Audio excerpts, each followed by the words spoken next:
नमस्कार. सर्वांच्या सोशल चर्चामध्ये स्वागत आहे. कळवा मुंब्रा मतदारसंघ राष्ट्रवादीच्या बालेकिल्ल्यात कडवी झुंज. जितेंद्र आव्हाड यांचा गड जाणार का? व्हिडिओला सुरू करण्यापूर्वी आमचे नवनवीन व्हिडिओ आपल्यापर्यंत पोहोचण्यासाठी चॅनलला सबस्क्राईब करा.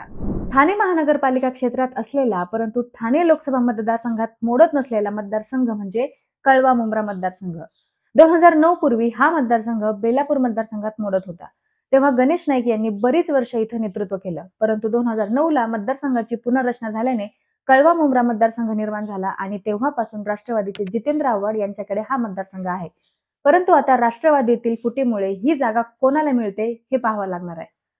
संपूर्ण कळवा पश्चिम, रेतीबंदर, पारसिक नगर, खारीगाव, पूर्वेकडील विटावा, सूर्यनगर, मुंब्रा, कौसा हे सर्व भाग या मतदारसंघात येतात. भूमिपुत्र आगरी कोळी बांधव आणि मुस्लिम समाजाचा मिश्र मतदार येथे राहतात. कळवा मुंब्रा हा मतदारसंघ राष्ट्रवादीचा गड राहिला आहे. गेल्या 15 वर्षात जितेंद्र आव्हाडांनी इथं खूप काम केले आहे. म्हणून मोदी लाटेतही राष्ट्रवादीचे जितेंद्र आव्हाड निवडून आले. त्यामुळे महाविकास आघाडीमध्ये ही जागा शरद पवारांच्या राष्ट्रवादीतील सुटली तर जितेंद्र आव्हाडांनाच पुन्हा संधी मिळणार.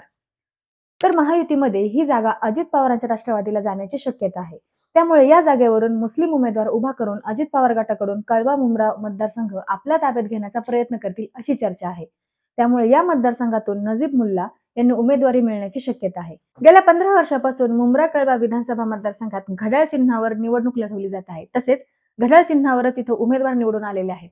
त्यामुळे आता विधानसभा निवडणुकीत मुंब्रा कळवा विधानसभा मतदारसंघात घड्याळ चिन्हावरच निवडणूक लढवली जाणार आहे.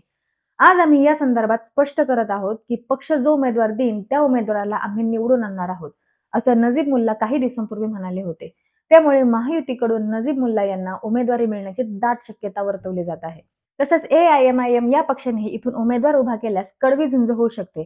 त्यामुळे या मतदारसंघात थेट राष्ट्रवादी विरुद्ध राष्ट्रवादी असा सामना रंगणार असला तरीही इतर पक्षाचंही आव्हान असणार आहे.